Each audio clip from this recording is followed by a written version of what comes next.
Assalamualaikum warahmatullahi wabarakatuh. Waalaikumsalam warahmatullahi wabarakatuh. Apa kabar Pak Poni? Alhamdulillah baik Bu, sehat. Alhamdulillah Bapak tetap semangat dalam mengikuti pembelajaran ya Pak ya. Ya. Pada kali ini kita masuk ke pendampingan individu 5 dengan tema rancangan program yang berpihak pada murid. Saya ingin memastikan Bapak terlebih dahulu bahwa Bapak telah memahami aktivitas pendampingan yang akan dilakukan, baik dari awal, tengah, sampai akhir. Nah, nanti kita juga akan ada pertanyaan tentang penerapan aksi nyata modul 3.1, rancangan program yang berpihak pada murid, perkembangan komunitas praktisi. Setelah itu baru di bagian akhir pendampingan. Baik. Apa saja nih Pak proses yang sudah berjalan selama 1 bulan terakhir, dan bagaimana rencana tindak lanjut pendampingan saya sebelumnya, serta hal-hal yang dianggap sebagai capaian 1 bulan terakhir ini. Baik, terima kasih Bu Erlina. Sejauh ini yang sudah dilaksanakan, alhamdulillah sudah berjalan dengan baik. Namun memang ada beberapa halangan dan rintangannya, tentu ada Bu ya, kesulitannya karena sekolah kami juga sedang melaksanakan ujian, uji kompetensi keahlian. Jadi kondisinya sekolah tidak terlalu kondusif mengingat keadaan sekolah yang sedang ada kegiatan yang sangat penting berkaitan dengan siswa dan sekolah. Jadi untuk kegiatan sudah dilaksanakan, alhamdulillah sudah berlangsung dengan baik, walaupun tidak berlangsung dengan sempurna Ibu. Dari beberapa hal mengenai pendampingan yang kemarin dan dari penugasan yang sudah saya dapatkan dari LMS sudah dilaksanakan sedikit demi sedikit walaupun tidak maksimal, cuman sudah ada memberikan gambarannya kepada teman-teman dan kepada siswa. Oke Bapak, terima kasih. Tadi Bapak juga sudah menyerahkan kepada saya hasil observasi pembelajaran oleh rekan sejawat, Ya. dari Bapak ke rekan sejawat. Kemudian saya mengapresiasi dan mengucapkan terima kasih karena Bapak sudah berbagi praktik baik walaupun dalam kondisi saat ini sedang melakukan ujian gitu. Iya, uji kompetensi keahlian. Uji kompetensi keahlian, tapi Bapak juga tetap bisa membagi waktu. Nah, kita masuk di bagian inti pendampingan, yaitu penerapan aksi nyata modul 3.1. Saya ingin Bapak merefleksikan, yaitu yang pertama, berdasarkan hasil pemetaan yang Bapak lakukan, bagaimana hal tersebut mempengaruhi proses pengambilan keputusan yang Bapak lakukan. Baik. Untuk pengambilan keputusan yang sudah dilaksanakan di SMK 2, itu pertama yang saya lakukan adalah berkoordinasi dulu Bu ya. Iya. Karena itu sangat penting, berkoordinasi dengan kepala sekolah, dan itu diwakili oleh perpanjangan tangan dari kepala sekolah, itu para wakilnya, dan kami terutama kepada wakil Sarana, karena beliau adalah teman sejawat kami. Jadi untuk pengambilan keputusan yang Keputusan di modul 3.1, Bapak kan sudah mengikuti pengambilan keputusan nggak kemarin? Ada nggak Bapak temui kepala sekolah atau apa yang pengambilan keputusan? Iya. Bagaimana hal tersebut mempengaruhi proses pengambilan keputusan yang dilakukan? Baik. Maaf Bu ya, saya lupa. Sangat menarik sekali Bu. Karena pada saat penugasan aksi nyata 3.1 kemarin kan saya mewawancari kepala sekolah ya. Iya. Kemarin saya mewawancarai 2 kepala sekolah Ibu. Yang pertama adalah kepala sekolah saya, Ibu Woro, kepala sekolah SMK Negeri 2 Kota Jambi, dan yang kedua adalah kepala sekolah SMK Negeri 6 Muaro Jambi. Kebetulan itu sekolahnya di Bahar dan beliau itu bertempat di Kota Jambi, dan saya berkesempatan mewawancari mereka. Dan mereka mempunyai 2 kasus yang berbeda.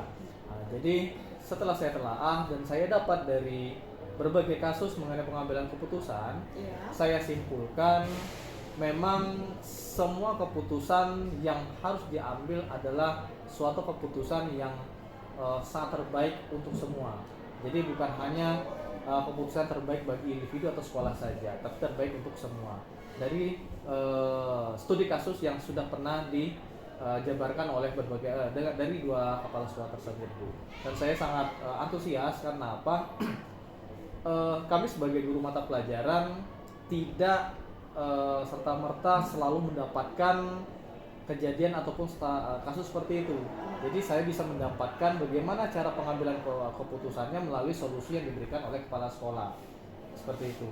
Nah, jadi sangat membuka wawasan saya dan ya cakrawala khasanah ilmuwan saya lah Bu ya, sebagai guru biasa yang ingin mendapatkan suatu pengalaman kepemimpinan. Karena kita kalau guru biasa, kecuali kita ditugaskan menjadi wakil Bu ya, jadi menghadapi sesuatu ataupun menghadapi masyarakat dan siswa lainnya.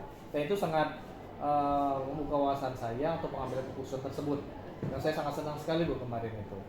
Kira-kira seperti itu. Kok bisa Pak sampai jauh ke kepala sekolah ini satu lagi Pak? Jadi bagaimana Bapak menemuinya? Jadi gini Bu, kebetulan beliau di suatu waktu kan kebetulan hari Minggu itu. Nah, jadi kalau beliau itu tinggalnya kan tidak di Bahar, tapi tinggalnya itu di Kota Jambi. Nah, jadi setiap hari Senin sampai Jumat beliau itu ke sana, ke SMK Negeri 6 Muaro Jambi, Bahar. Ketika hari Sabtu dan Minggu beliau ada di Jambi. Nah, jadi kesempatan saya karena tinggal pun juga berdekatan, jadi saya ambil kesimpulan karena kalau di Kota Jambi tentu permasalahan yang ada itu seragam dan beragam. Karena permasalahan pasti seperti itu saja. Tapi kalau di luar kota yang notabene adalah sekolahnya agak sedikit pelosok, pasti mempunyai permasalahan berbeda, Bu. Nah, jadi itu kesimpulan saya. Makanya saya ambil wawancarai kepala sekolah yang berbeda tempat ataupun lokasi tempat mereka memimpin. Itu seperti itu. Ya, terima kasih Bapak. Dari hal tersebut, menurut Bapak apa yang masih perlu dikembangkan atau perlu dievaluasi Dari diri saya ya? Dari pengambilan keputusan tadi. Oh, yang harus dikembangkan, kalau menurut saya Bu, bagaimana caranya kita untuk memberikan suatu keputusan terbaik, yaitu suatu kebijakan. Jadi kebijakan yang sangat bermanfaat bagi semua, terutama sekolah. Jadi kalau menurut saya yang harus dievaluasi adalah sebagai pribadi ataupun yang memegang manajerial sekolah ataupun diri pribadi saya sebagai guru yang akan terlibat langsung di sana, saya harus mampu mendengarkan ataupun membuat tim yang lebih baik sebagai suatu yang memberikan masukan sebagai masukan yang baik untuk membuat keputusan yang terbaik. Karena yang dari dua kepala sekolah yang saya wawancarai memang dua-duanya memberikan masukan ataupun memberikan jawaban. Setiap keputusan yang saya lakukan, saya tidak serta-merta memberikan suatu tonggak ataupun keputusan langsung saya laksanakan, tidak, tapi harus saya mencari informasi dulu melalui timnya dari wakil dan guru-guru yang lain sebagai tolak ukur bagaimana untuk mengambil keputusan, karena pusat ataupun yang menjadi keputusan akhir semuanya berada di kepala sekolah. Dan yang saya ambil, saya cerna ya memang harus ada suatu tim sebagai tolak ukur memberikan saya masukan yang terbaik untuk mengambil keputusan terbaik untuk sekolah ataupun siswa, seperti itu. Ya, jadi yang perlu dikembangkan berarti tim ya Pak? Iya. Nah, jadi itu juga dikatakan kepada Bapak yang menurut Bapak mendukung keberhasilan dari keputusan yang diambil, Pak ya. Nah, sekarang saya ingin tanya, adakah pengalaman yang terjadi pada Bapak pada saat sebelum mengikuti guru penggerak ataupun selama mengikuti guru penggerak menjadi dan mendapatkan kasus dilema etika ini, baik dari rekan sejawat maupun dari siswa? Baik. Eh, Dilema etika ini sebenarnya membuat kita pusing juga sebenarnya, Bu. Karena apa? Eh, Harus menentukan di satu sisi ini adalah yang terbaik untuk sekolah. Satu sisi kalau misalkan berkaitan dengan siswa, itu adalah siswa kita yang harus kita perjuangkan. Apalagi bersama teman sejawat kita, Bu ya. Jadi sebelum melakukan program guru penggerak ini, saya pernah mengalami suatu dilema etika, tentunya ya dengan siswa, Bu ya, yang lebih sederhana saja. Itu berkaitan dengan kehadiran. Saya adalah seorang wali kelas dan saya juga guru mata pelajaran yang mengampu di kelas tersebut. Jadi sebagai wali kelas, tentu kita tahu siswa ini, kita punya data dan kita punya tahu setiap siswa ini seperti apa kondisi keluarganya, seperti apa kondisi ekonominya, seperti apa orang tuanya. Apalagi kalau misalkan yang bermasalah itu kita selalu tahu, kita tanyakan. Dan sebelum menjalani proses modul 3.1 ini, saya mengalami gini, Bu. Untuk ketidakhadiran pada umumnya, Bu ya. Karena dia ini cewek. Jadi dia ini adalah anak yang divorce, jadi perceraian. Jadi anak korban perceraian. Orang tuanya, ibunya sudah menikah lagi, ayahnya bekerja dan jarang pulang, tinggal sama neneknya. Dan neneknya ekonominya biasa saja dan pensiunan, hidup dari penghasilan pensiunan neneknya. Dan penghidupan pembiayaannya itu untuk keluarganya sepenuhnya, bukan cuma untuk dia. Dan sekolahnya di SMK 2, rumahnya lumayan jauh. Itu kalau kita diami di Lingkar Barat. Lingkar Barat itu jauh, Bu, di Jerambah Bolong. Kalau belok kanan dia belok kiri, dia lurus ke sana. Dan sekolahnya di rumahnya tidak ada kendaraan. Kendaraannya itu hanya ada satu sepeda, dan sepedanya itu kebetulan lagi rusak. Itu cewek, anaknya cantik, kelas 10 pada saat itu. Nah, jadi sekarang sudah tamat. Jadi jarang masuk. Nah, jadi dilema etikanya sangat memberatkan juga bagi saya. Jarang masuk, sehari 2 hari. Padahal dia tergabung di organisasi sekolah, aktif di Rohis, Rohani Islam anaknya. Jarang masuk, 1 hari 2 hari. Dan saya juga dapat laporan dari guru mata pelajaran lain. Jadi saya panggil dan saya tanyakan, loh ini singkat cerita kenapa? Jadi diceritakanlah yang saya ceritakan tadi keadaannya. Jarak dari rumah ke sekolahnya itu jauh, dan dia dari sekolah ke rumah itu biasanya cuma jalan kaki. Dulu waktu masih ada jalan yang di Seloam itu bisa ada jalan, sekarang tutup, nggak bisa lagi pada saat itu kan. Nah, dia jalan kaki ke sekolah dan sering terlambat gara-gara itu. Nah, jadi setelah dapat itu, jadi saya berpikir ini bagaimana penyelesaiannya, karena berkaitan dengan urusan keluarga kan gitu. Nah, jadi saya kebetulan kami di ruang olahraga itu, kami punya grup olahraga itu jumlahnya 7 orang. Dan salah satunya yang saya katakan sebelumnya, teman sejawat kami menjadi wakil prasarana. Nah, jadi setelah bercerita, itulah saya bilang tadi seperti membutuh tim agar mendapatkan suatu keputusan terbaik, ya. Saya bercerita dan lain-lain. Oh, kalau seperti itu, yang pertama dan paling utama kita harus ke rumahnya dulu, memastikan apakah betul atau tidak. Kan tidak, kan gitu, Bu ya. Dan setelah ke rumahnya, memang betul apa yang disampaikan juga ya membuat kita halus dada lah, Bu ya. Kan kita tahulah kondisi hidup orang itu berbeda-beda. Yang halus dada seperti ini. Dan kami mengambil keputusan, sebenarnya harusnya itu surat panggilannya itu surat panggilan ketiga yang harusnya siswa harus mengundurkan diri. Nah, kan karena tidak bisa mematuhi aturan sekolah. Tapi setelah ini, oh ya, kita selesaikan bagaimana caranya dengan menggunakan kita memberikan bantuan berupa bagaimana alat transportasi dia berupa sepeda itu bisa digunakan, bisa sekolah. Nah, alhamdulillah bisa digunakan, dan keputusan saya itu tetap mempertahankan siswa tersebut. Alhamdulillah bisa disetujui oleh sekolah dan permasalahannya hanya seputar kendaraan, tapi anaknya juga kaktipannya bagus dan daya pikirnya juga baik, seperti itu. Itu salah satu dilema etika yang sudah pernah saya alami sebelum mempelajari modul 3.1. Itu singkat ceritanya. Ya, jadi pada saat itu nggak tahu itu dilema etika kan? Iya, pada saat itu saya tidak tahu itu yang dilema etika atau tidak, karena saya menganggap itu adalah suatu permasalahan yang sering terjadi dan saya berpikirnya ini adalah keputusan, kalau ya A B B gitu loh. Jadi jadi konsisten ya, konsekuen dengan apa yang sudah kita terapkan. Jadi saya nggak tahu itu awalnya itu dilema etika atau tidak. Oh ternyata setelah mempelajari modul ini, oh jadi senyum sendiri saya, Bu. Oh ini ternyata dilema etika ini. Setelah saya baca pemahamannya, dilema etika itu seperti apa. Itu, Bu. Oke, terima kasih Pak ya.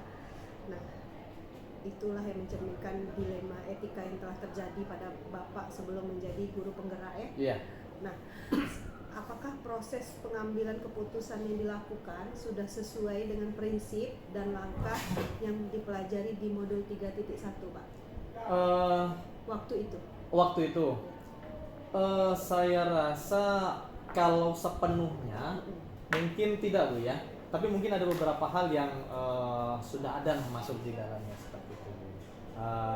Tentunya setelah ditelaah kembali, oh ternyata ini sudah pernah kita laksanakan. Oh seperti ini loh runtunnya, seperti ini loh cara penyelesaiannya berdasarkan dilema etika yang ada.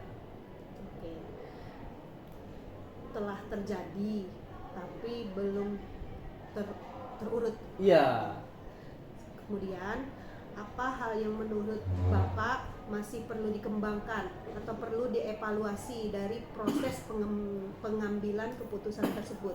Baik, saya rasa itu untuk diri saya yang harus dievaluasi adalah bagaimana caranya bisa memberikan argumen ataupun narasi yang baik kepada tim ataupun kepada anak dalam pengambilan keputusan tersebut, dan bagaimana cara saya mengambil kesimpulan dari berbagai problem ataupun masalah yang terjadi. Karena menjadi bijak itu kan sulit, Bu ya, dan menjadi bijak itu adalah pilihan, karena keputusan terbaik itu bisa suatu keputusan itu bisa menjadi efek baik untuk anak dan bisa juga menjadi efek buruk untuk anak gitu loh.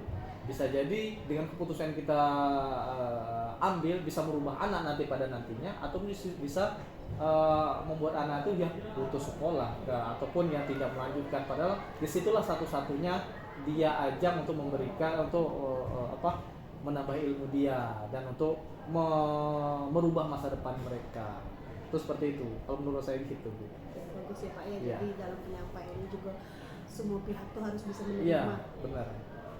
Baik, dan tidak ada yang dirugikan ya Pak. Iya, itu yang sangat terpenting sekali, Bu. Karena ya kita hanya bisa membantu salah satunya dalam segi itu, Bu ya.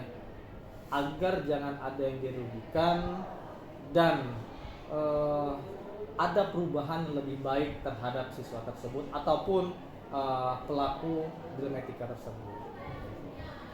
Luar biasa ya Bapak ya dalam penyampaiannya, kayaknya Bapak udah ini paham banget nampaknya. Sama saya, Bu. Kebetulan aja ya.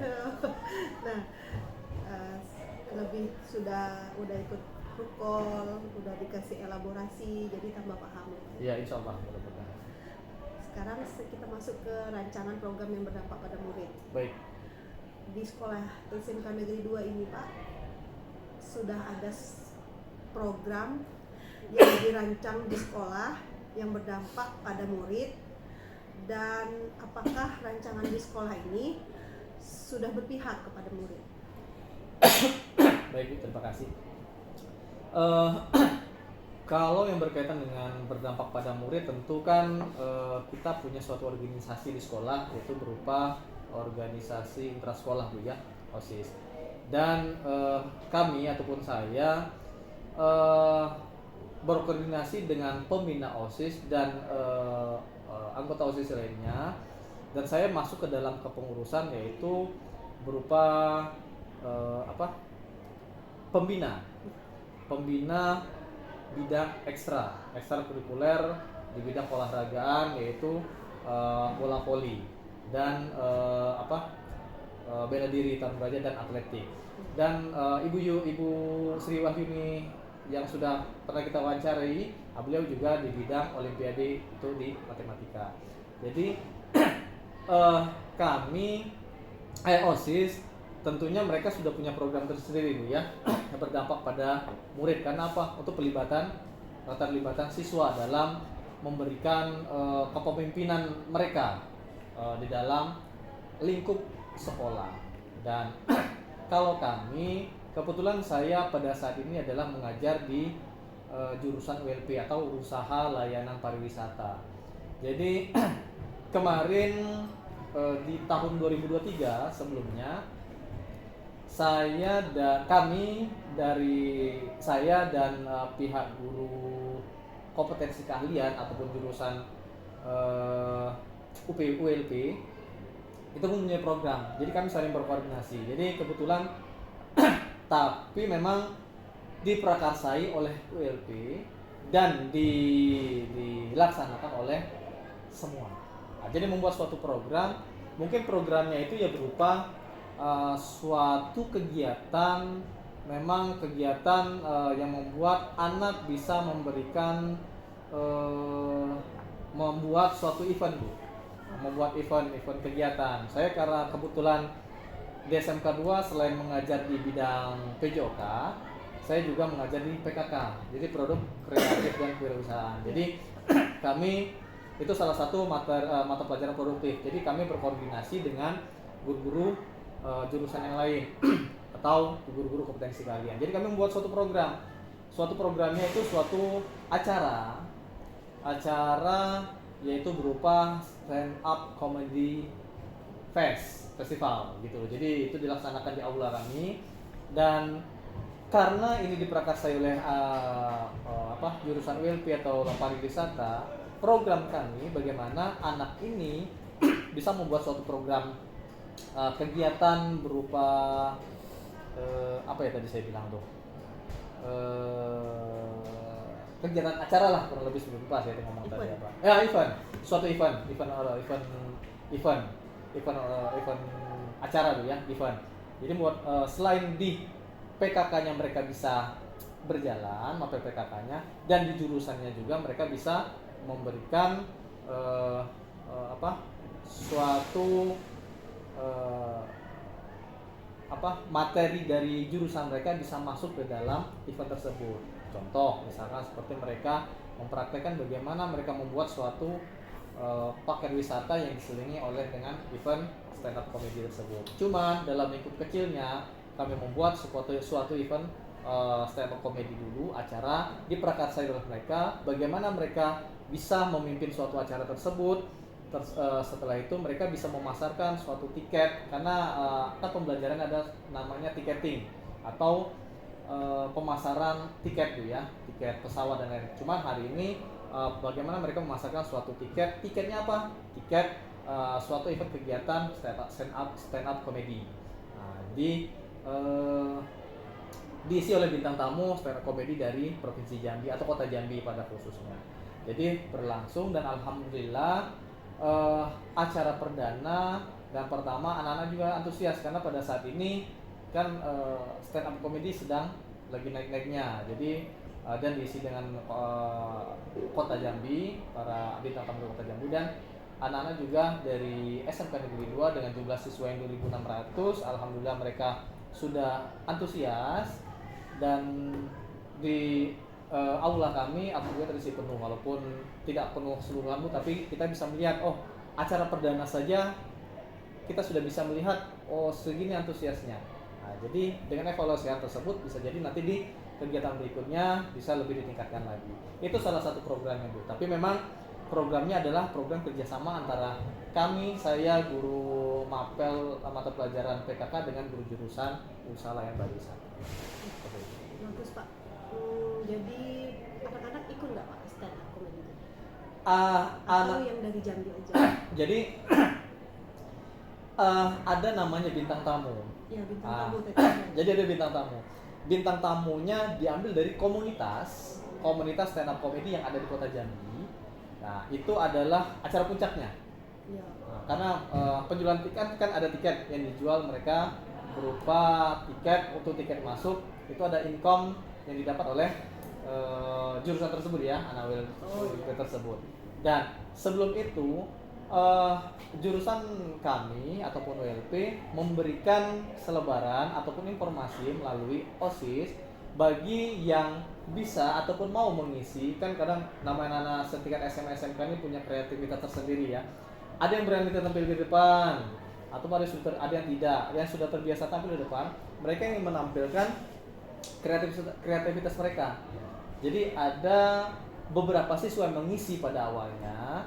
Setelah itu baru acara puncaknya diisi oleh bintang tamunya yang diisi oleh beberapa orang. Dan kebetulan kemarin ada 6 orang atau berapa orang kemarin itu tuh sebagai bintang tamunya, karena stand up comedy itu kan nggak bisa satu orang ngisi 1 jam tuh nggak bisa kan, kecuali mungkin di tingkat nasional sana mungkin. Jadi beberapa orang tuh bergantian. Bagus ya Pak ya, jadi anak juga bisa memikirkan kepemimpinan dirinya sendiri dan bertanggung jawab, dan nanti keluar dari sini dalam bermasyarakat mengimplementasikan apa yang bisa didapatnya dan untuk ke depan masa mendatang dia juga. Iya. Nah, selanjutnya dari hal yang Bapak utarakan ke saya, bagus sekali program yang ada di sekolah ini. Dan kalau dari diri Bapak nih, apakah Bapak secara pribadi sudah membuat rancangan program yang berdampak pada murid? Baik. Karena saya di bidang olahragaan Bu ya, fokusnya saya adalah guru PJOK. Jadi saya kedepannya nanti akan tentunya nanti setelah Lebaran, setelah puasa selesai ataupun nanti lebih maksimalnya nanti di ajaran baru, tentunya akan membuat program yang tentunya di bidang olahragaan. Karena apa? Setiap tahunnya kan kita ada Olimpiade Olahraga Siswa Nasional atau USN yang tentunya mempunyai suatu nilai plus bagi sekolah di bidang olahragaan. Nah, tentunya hal itu harus dipacu dengan siswa yang kompeten.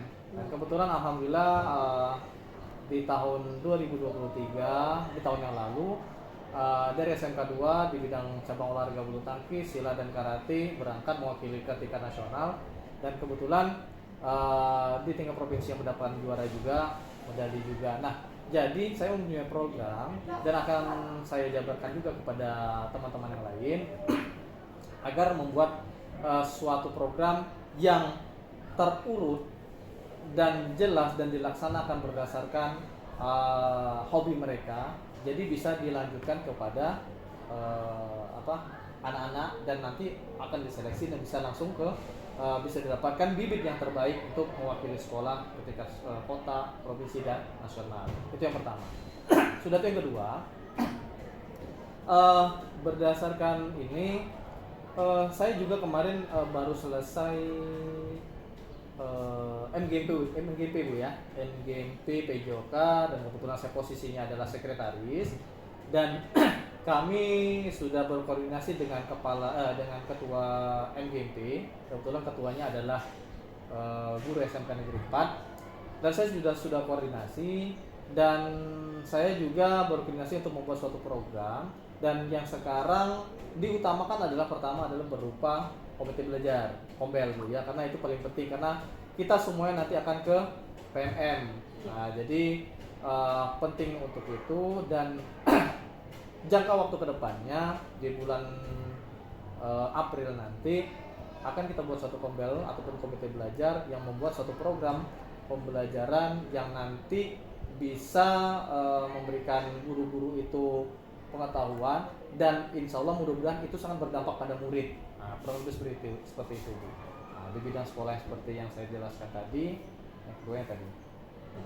Dari yang Bapak sampaikan, saya sudah melihat bahwa tujuan dari program itu sudah ada dalam kaitannya terhadap murid, dan juga tadi saya dengar juga sudah ada indikator ketercapaian tujuan tadi dari program tadi, dengan yang dikatakan Bapak bahwa anak-anak itu juga sudah pergi kemana tadi Pak?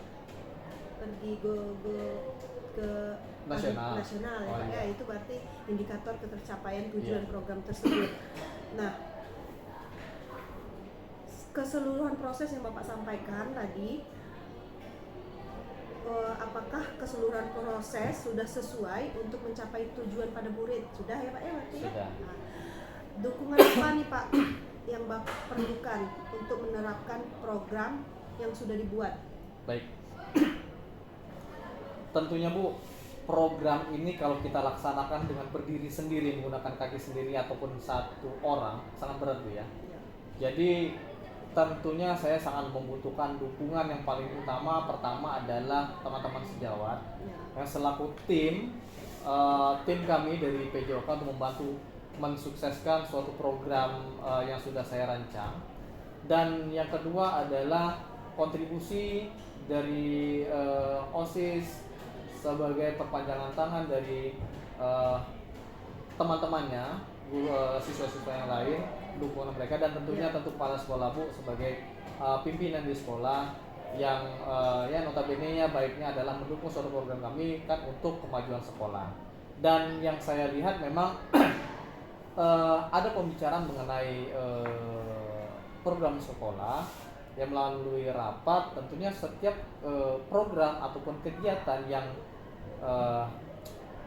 demi nama sekolah ataupun kemajuan sekolah, pihak sekolah terutama kepala sekolah itu sangat membantu dan sangat mendukung sekali. Karena apa? Karena ini adalah suatu tindakan yang positif dan sangat mengharumkan nama sekolah Bu ya. Karena kreativitas kita di sekolah dan inovasi kita sekolah itu sangat ditunggu, sangat dibutuhkan oleh sekolah sebagai suatu catatan baik untuk sekolah. Oke, terima kasih sudah menyampaikan dukungan yang Bapak Ya. perlukan.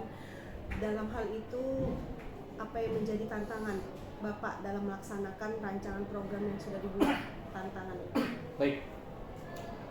Tantangannya kalau menurut saya Bu, bagaimana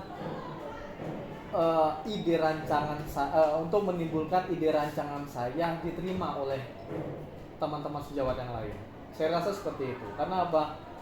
Setiap individu orang kan tentunya punya program yang berbeda-beda. Dan tentunya ada suatu program itu bertolak belakang dengan jati dirinya. Nah, jadi saya berkoordinasi dengan kelompok kecil dulu yang dirasa sangat mendukung suatu program saya, dan saya rasa setelah itu baru saya hamparkan ataupun saya berikan dengan kelompok besar. Walaupun memang tidak semua yang menyetujui, tapi kan kita ada kelompok kecil yang bisa membantu kita, yang bisa untuk memacu suatu program untuk kebaikan kita, apalagi di bidang olahraga. Oke, terima kasih Bapak sudah menyampaikan tantangan, karena setiap orang memiliki minatnya masing-masing dan dalam melihat program tadi ya Pak ya, dan kemudian dalam menghadapi tantangan tersebut Bapak katakan kepada saya bahwa mulai dari kelompok kecil dulu baru ke kelompok besar. Itu strategi yang Bapak lakukan. Nah, Bapak, kita kan mau lokakarya panen hasil belajar. Betul. Nah, dari yang Bapak sampaikan ini tadi, itu kan program dari Bapak kan? Iya, salah satunya. Jadi saya tuh ingin Bapak, kan Pak Poni Saputra SPDGR, di situ tuh setiap calon guru penggerak udah tamat itu nanti bisa melihat Bapak itu Pak Poni. Oh, Bapak Poni ini, oh ini nah programnya. Jadi langsung Action gitu ya. Ingat dengan Pak Poni, gitu. Ingat dengan programnya. Jadi kasihlah, ada nggak nama-nama khususnya program yang dari yang Bapak bilang itu, nama kerennya gitu? Oh gitu ya. Ya. Saya lupa ya kemarin. Itu kemarin ada di spanduknya tuh. Ya. Cuman mungkin gini Bu ya. Karena ini mungkin yang berdampak pada murid tadi yang pertama adalah stand up comedy. Saya mungkin kalau untuk mengakui itu adalah program saya, itu nggak mungkin. Karena adalah kerja tim ataupun hasil kolaborasi dan hasil rapat tim jurusan. Nah, jadi kalaupun memang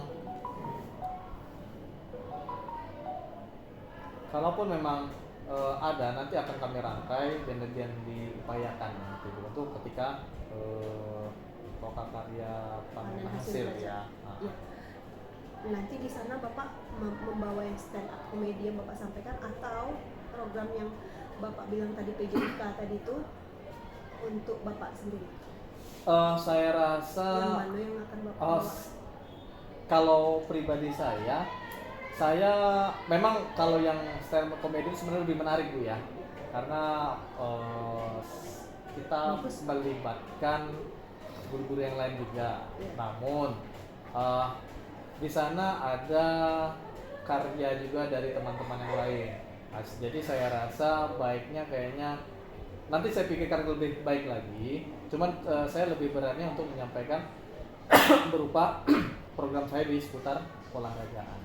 Iya, nanti dibikin nih Pak nama kerennya gitu kan ya. Iya. Wah, jadi Bapak tamat, jadi teman-teman dan sekolah ini di saat melihat dan mendengar nama Bapak, oh itu nah Pak Poni programnya ini. Nah, jadi juga saya juga pernah jadi ikut ini kan, jadi nanti di Pandan Hasil Belajar itu kan misalnya Herlina Batagor. Terus ada teman saya juga kemarin CGP, Utohat, Super Bintang. Dia sendiri yang merancang. Karena di Super Bintang itu kan karena di sekolahnya banyak alat-alat musik, jadi dia buat suatu program namanya Super Bintang, dia sendiri lah yang buat. Nanti, nah gitu ya Pak ya. Iya. Jadi kita masuk ke perkembangan komunitas praktisi lagi Pak. Baik. Jadi dari hasil pendampingan individu 5 ini memang kita harus ada output apa yang terjadi di PI 5 nih. Jadi tadi kan sudah saya tanyakan kan program kan harus ada hasilnya. Nah, jadi perkembangan komunitas praktisi lagi Pak ya. Di Lokakarya 2 kita sudah belajar perkembangan komunitas belajar, Kombel. Nah, kita juga sudah belajar cara merawat, merintisnya, dan keberlanjutannya. Apakah Bapak sudah berbagi ke rekan sejawat? Alhamdulillah sudah saya laksanakan untuk berbaginya. Dalam lingkup kecilnya tentu di guru PJOK Bu ya. Jadi kebetulan kami guru PJOK seperti saya sampaikan tadi, guru PJOK kami itu ada 7 orang, dan saya rasa itu sudah bisa membuat suatu komunitas kecil seputar PJOK, dan saya pun ya sudah berbaginya dalam arti apa yang sudah saya dapatkan dari guru penggerak ini seputar bagaimana memberikan atau pembuatan modul ajar yang ada PSE-nya dan KSE-nya itu sudah ada saya jabarkan ataupun sudah saya bagikan kepada teman-teman sejawat saya sama guru PJOK. Dan seperti saya sampaikan tadi, kami sudah ada rancangan juga untuk pembuatan. Baru kemarin Bu, hari Rabu kemarin saya jam 10 di SMK 1 melakukan MGMP, dan direncanakan dan berkoordinasi dengan ketua MGMP untuk membuat suatu komunitas belajar. Lingkupnya besar karena semua guru olahraga sekota Jambi, guru SMK sekota Jambi. Nah, rancangan kami karena untuk lingkup kecilnya sudah terbentuk dari SMK Negeri 2, dan rencanakan yang inilah nanti yang membantu saya tim sebagai membantu teman-teman yang lain. Nah, itu adalah suatu strategi dan rancangan saya direncanakan seperti itu. Oke. Berarti sudah merintis komunitas praktisi. Waktu Iya. saya kesini juga di pendampingan individu sebelumnya juga Bapak sudah sampaikan ada nama khususnya nggak Pak? Nama khusus komunitas praktisi, komunitas belajar Bapak ya? Yang seluruhan atau yang kecil? Kalau yang kecil ada Pak namanya? Karena gimana Bu ya? Karena untuk nama-nama menariknya itu belum ada, jadi masih komunitas PJOK SMK 2. Nah, masih kayak gitu, Kombel SMK 2, Kombel PJOK SMK 2. Nah, nanti mungkin kalau misalkan kita nanti dilanjutkan, nanti akan lebih fokus lagi, karena kondisinya sekarang mungkin dengan proses kita lagi banyak-banyaknya Bu ya sekarang ini, jadi belum bisa fokus ke sana. Cuman seperti saya pernah sampaikan di PI 2 kalau nggak salah, sudah ada koordinasi juga dengan guru bahasa Indonesia, dan beliau juga sangat antusias juga, baik karena di SMK 2 belum ada, dan mereka juga menanyakan apa salah satu syaratnya. Syaratnya apa? Oh ya, nanti akan kita kembangkan sama-sama nanti sambil mencari tahu bagaimana cara membuat kombel dan bagaimana cara biar bisa diakui di PMM. Karena suatu kombel kalau hanya sekedar kombel saja dan tidak ada di PMM rasanya rugi Bu ya. Nah, jadi makanya nanti akan saling berkoordinasi untuk memajukan kombel tersebut. Oke. Dari yang Bapak sampaikan dapat saya tangkap bahwa peran komunitas belajar ini terhadap proses belajar Bapak sangat bagus untuk kedepannya karena bisa saling berbagi dalam hal mata pelajaran PJOK. Kemudian banyak terlihat perubahan menyenangkan dari yang Bapak ceritakan ke saya tadi, yang Bapak alami dari rekan komunitas belajar tadi. Nah, apa rencana yang akan Bapak lakukan di komunitas belajar ini setelah program ini selesai? Baik, saya sudah melihat teman-teman saya yang sebelumnya itu mengikuti CGP Bu ya, dan alhamdulillah mereka sudah GP itu di angkatan 5, dan kebetulan untuk mata pelajaran PJOK itu tidak banyak guru penggeraknya. Jadi yang saya lihat teman-teman yang sudah melewati prosesnya dan sudah selesai dan lulus untuk guru penggerak, mereka langsung menerapkan ilmunya di lapangan. Nah, jadi itu menjadi suatu tolak ukur saya juga. Salah satu tolak ukur maksudnya begini, oh sebaiknya memang apa yang ilmu kita dapat itu jangan disimpan sendiri, tapi memang juga dibagikan kepada teman-teman agar apa bisa mengulang dan lebih bermanfaat ya, seperti itu. Jadi rencana saya setelah selesai tentunya saya akan berkoordinasi dengan pimpinan baik dari MGP ataupun pimpinan sekolah untuk membuat suatu komunitas yang lebih baik. Yang paling penting adalah terprogram Bu. Karena apa? Komunitas kalau hanya sekedar pertemuan dan pembahasannya itu saja, tentunya sedikit nanti lama-lama yang datang karena tidak ada pembaharuan. Jadi akan lebih dibuat suatu program yang lebih menarik, selain menambah wawasan ilmu, tapi juga membuat mereka juga mendapatkan wawasan yang menyenangkan, lebih seperti itu. Baik Pak, terima kasih. Itu jadi sudah sedikit ya Pak ya yang PJOK ya, dari guru penggerak ya. Iya. Oke. Dukungan apa yang Bapak perlukan untuk komunitas belajar Bapak ini agar bisa terus belajar bersama? Baik, yang pertama tentunya sarana Bu ya, sarana dan prasarana. Karena untuk suatu kombel kita sangat membutuhkan ruangan, sarana prasarana, ruangan, alat dan lain-lain. Dan saya harap dari pihak sekolah dan dari pihak organisasi kami yang sudah kami jalani itu mendukung penuh agar proses kegiatannya dapat berlangsung dengan baik dan mendapatkan output yang kita inginkan. Seperti itu. Oke, terima kasih Bapak. Dukungan yang Bapak perlukan di komunitas belajar berarti seperti itu ya Pak. Iya. Nah, dari coaching yang tadi Bapak laksanakan dengan rekan sejawat Bapak merupakan konteks rangkaian supervisi akademik kepada rekan sejawat di sekolah Bapak.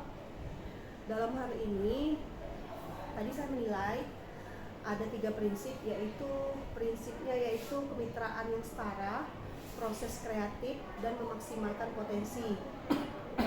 Nah, dari hasil sesi coaching yang Bapak praktikkan tadi, di supervisi tadi sudah rincian tahapnya sudah Bapak lalui semua, baik dari mendiskusikan standar potensi yang diinginkan untuk observasi, menanyakan area apa yang ingin dikembangkan, terus menanyakan kompetensi yang spesifik ingin diobservasi juga sudah, indikator tercapaian tujuan. Kemudian pada saat observasi juga terlihat Bapak sudah menyampaikan hasil dari observasi, sudah terlihat. Kemudian di pasca percakapan Bapak juga sudah menanyakan apa yang sudah dilakukan pada saat mengajar, apa yang ingin dikembangkan, dan Bapak juga sudah menyampaikan hasilnya yang ingin dikembangkan kepada Ibu Yuni tadi. Kemudian juga Bapak juga sudah menanyakan apalagi yang ingin dikembangkan dari observasi yang telah Bapak lakukan. Jadi dari percakapan coaching tadi sudah terlihat saya kasih nilai 4 semua buat Bapak karena tadi dalam prakteknya juga memang sudah indikator penilaian ini juga sudah terlaksana oleh Bapak.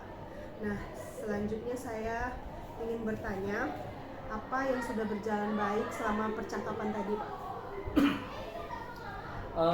Yang berjalan baik kalau menurut saya, Ibu Alina, saya dapat mengambil intisari dari percakapan kita yang sudah kita laksanakan dari awal sampai akhir ya. Intisarinya ya berupa penambahan pemahaman saya karena eh, pelaksanaan guru penggerak ini kan sudah terhitungnya ini bulan terakhir Bu ya. Sudah ya 6 bulan dengan menghadapi berbagai kompetensi ataupun modul yang berbeda-beda. Nah, tentunya dengan berbagai kegiatan yang kita laksanakan selain guru penggerak itu kan sangat berbenturan sekali dari waktu dan lain-lain, dan itu bisa juga saling membantu dalam program tersebut. Nah, setelah selesai modul pun kadang selesai terkadang pun lupa mengulang lagi, ingat dan lupa lagi. Nah, setelah saya menjalani kegiatan PI pada hari ini dan menjalani percakapan pada hari ini, saya bisa mendapatkan evaluasi kembali dari hasil yang sudah pernah saya laksanakan, dan saya mengingat kembali seperti yang tadi ya, yang modul 3.1 tadi itu saya lupa tuh. Oh ya, ternyata sudah pernah saya laksanakan, dan saya sangat terinspirasi dan sangat memacu saya untuk tidak ke depannya lagi nanti. Itu yang saya rasa ya sudah sangat berjalan baik pada hari ini. Oke, terima kasih. Dari hasil percakapan tadi sudah Bapak sampaikan apa yang sudah baik dan apa yang perlu diperbaiki dan ditingkatkan, sudah saya dengar Bapak menyampaikannya. Sekarang apa yang Bapak lakukan untuk dalam kondisi kehadiran penuh pada saat melakukan percakapan tadi? Baik. Untuk dalam kehadiran penuh, saya tentunya karena Ibu Herlina tadi mengajukan suatu pertanyaan Bu ya. Jadi untuk menghadirkan suatu keadaan penuh, saya tetap fokus atas semua pertanyaan ataupun jawaban yang harus saya berikan kepada Ibu Herlina, dan tetap berkonsentrasi penuh Bu. Karena mengingat kehadiran penuh ini kan sangat penting Bu ya. Mau itu kita dalam percakapan pada hari ini ataupun ketika pembelajaran dan apa gitu. Karena kalau misalkan tidak kehadiran penuh juga bingung juga kita mau jawabnya apa. Kurang lebih seperti itu kalau menurut saya. Baik Bapak. Iya ya Pak, nanti blank ya Pak. Blank ya. Contohnya tadi kan ya, kita sudah pernah tadi. Nah, apa yang Bapak lakukan untuk memperbaiki atau meningkatkan ke depannya? Baik. Saya rasa Bu, saya memang harus masih banyak belajar Bu. Pada kodratnya memang kan manusia itu belajar ya. Jadi kalau menurut saya akan terus selalu belajar, dan saya pada prinsipnya siapapun yang memberikan ilmu, mau itu dari guru yang lebih tua, setara, lebih muda, bahkan murid saya Bu, karena saya kan setingkat SMK nih. SMK itu kan bukan hanya berdasarkan pembelajaran di kelas, tapi mereka ada yang mempunyai pengalaman itu di luar, seperti jurusan mereka, seperti contoh yang saya bilang tadi adalah pemasaran, layanan pariwisata. Mereka lebih memahami kadang pemasaran produk seperti ini di sana sangat baik Pak, kata misalkan seperti itu. Oh ini sangat bagus Pak, atau pariwisata di sana sangat bagus Pak dengan jumlah pembiayaan yang sedikit. Nah, jadi dengan pemaparan mereka dari seperti itu, maka saya ambil kesimpulan, siapapun yang memberikan ilmu, mau itu tua, setara, muda, ataupun bahkan kecil, kalau itu ilmu, saya akan terima.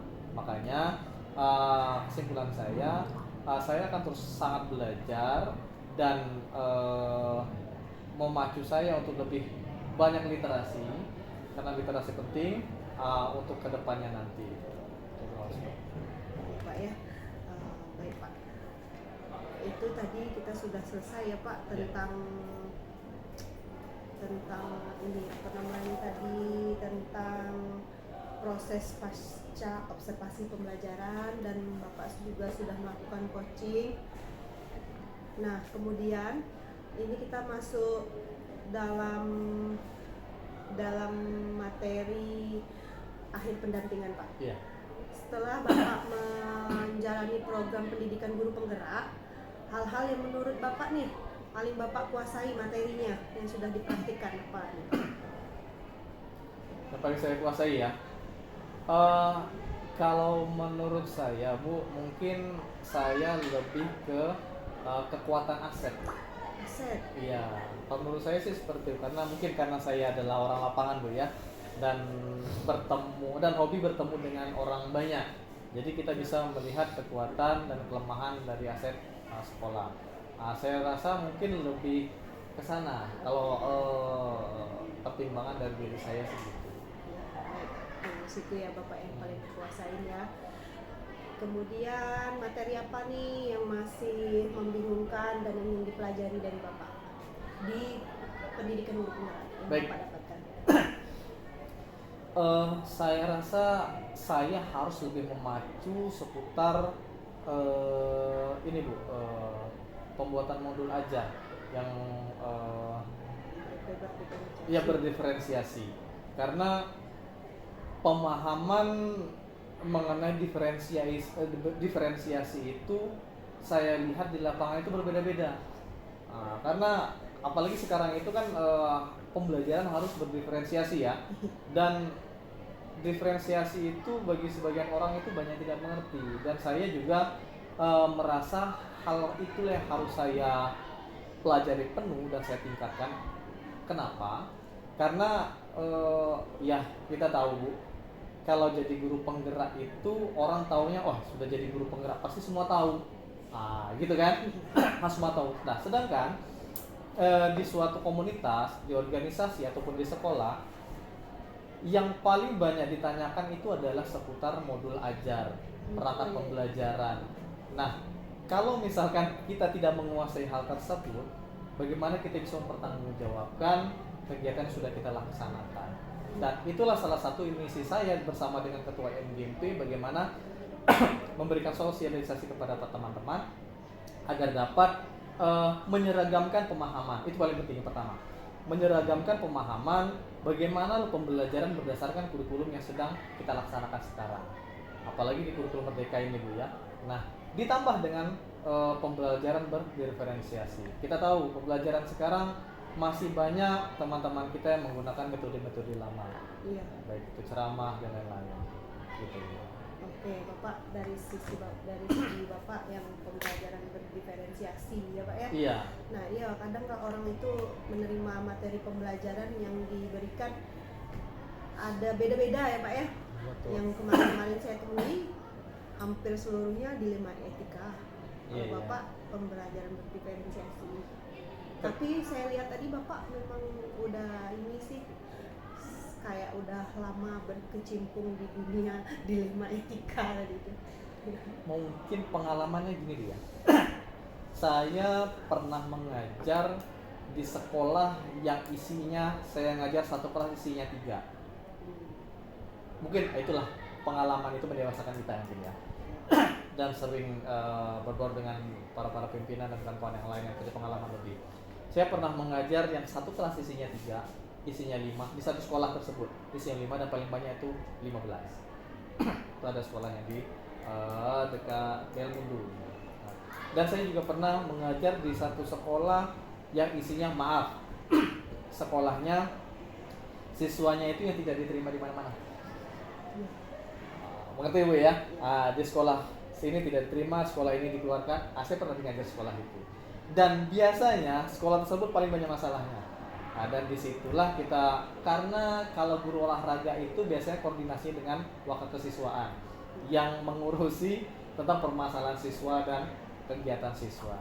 Jadi makanya saya kalau berkaitan dengan dilema etika, saya masih punya, jika dihadapkan dalam kondisi tersebut, saya masih punya tim ataupun orang tua ataupun orang yang dituakan di suatu sekolah sebagai daftar saring ataupun memberikan asupan untuk mengambil keputusan. Tapi kalau menurut saya dari bidang kenapa saya ambil di bidang berdiferensiasi, kenapa setiap orang mindsetnya berbeda-beda mengenai pembelajaran. Makanya keinginan saya adalah untuk lebih memahami betul berkaitan dengan pembelajaran berdiferensiasi gunanya untuk apa, untuk menyamakan persepsi. Terima kasih Bapak sudah menyampaikan. Iya, kadang di dalam MGMP itu juga ya kadang ya ditanyakan diferensiasi konten yang bagaimana, kita harus bagaimana melaksanakan pembelajarannya sebagai calon guru penggerak yang sudah kita nanti sudah lulus, pastinya memang kita sudah mempelajari itu, pasti nanti kita akan ditanya ya. Betul. Nah, baik Bapak, saya mengapresiasi dan mengucapkan terima kasih kepada Bapak karena sudah berbagi praktik baik yang dilakukan, dan Bapak dari awal sampai sekarang ya ininya penguasaan public speaking-nya sangat bagus. Nah, ya Pak ya, bagus. Saya senang lihatnya. Kemudian kita udah mau selesai, saya ingin mengingatkan Bapak sebagai calon guru penggerak untuk menyebarkan, mengumpulkan dan menginput survei tentang kompetensi guru penggerak umpan balik 360 derajat. Kegiatan ini harus ada dan dilakukan sebelum pelaksanaan PI 6. Yang harus Bapak lakukan sebagai calon guru penggerak, yang pertama, menyebarkan kuesioner survei umpan balik 360 derajat sesuai peran jenjang yang diampu, yaitu di SMK Negeri 2 di sini ya Pak ya. Kemudian respondennya itu adalah kepala sekolah, rekan guru 5 orang, perwakilan murid Bapak 5 orang. Nah, Bapak juga sebagai calon guru penggerak mengisi lembar asesmen mandiri kompetensi guru penggerak. Selanjutnya, Bapak harus membuat refleksi tertulis terkait umpan balik dari para responden dan hasil asesmen mandiri. Refleksi ini diunggah di LMS pada bagian pendampingan individu 6, yaitu lampiran 2. Selanjutnya, saya ingin mengingatkan Bapak untuk melakukan diskusi terkait pemetaan aset. Pelaksanaannya sebelum PI 6 dilakukan. Adapun yang harus Bapak lakukan adalah yang pertama, menentukan jadwal diskusi pemetaan aset dengan kepala sekolah. Yang kedua, mengundang aktor, baik itu kepala sekolah, rekan guru, murid, orang tua, tokoh setempat dengan perwakilan gender yang terlibat dalam diskusi. Kemudian membuat notulen hasil diskusi, mengambil foto kegiatan dan mengumpulkan hasil pemetaan nanti kepada saya. Nah, itu yang Bapak harus lakukan sebelum PI 6. Nanti bisa saya informasikan lagi. Ya, nanti informasikan lagi ya untuk keseluruhannya ya. Baik Bapak, terima kasih. Bapak tetap semangat karena sebentar lagi programnya akan selesai dan Bapak akan menyandang guru penggerak dengan modul yang telah Bapak kuasai dan Bapak pelajari demi memajukan pendidikan di sekolah Bapak tentunya dan di Indonesia juga, kemudian menjadi pembelajar dan pemimpin yang berpihak kepada murid. Terima kasih Bapak, mohon maaf jika ada salah kata. Pendampingan individu 5 kita sudah selesai hari ini. Assalamualaikum warahmatullahi wabarakatuh. Waalaikumsalam warahmatullahi wabarakatuh.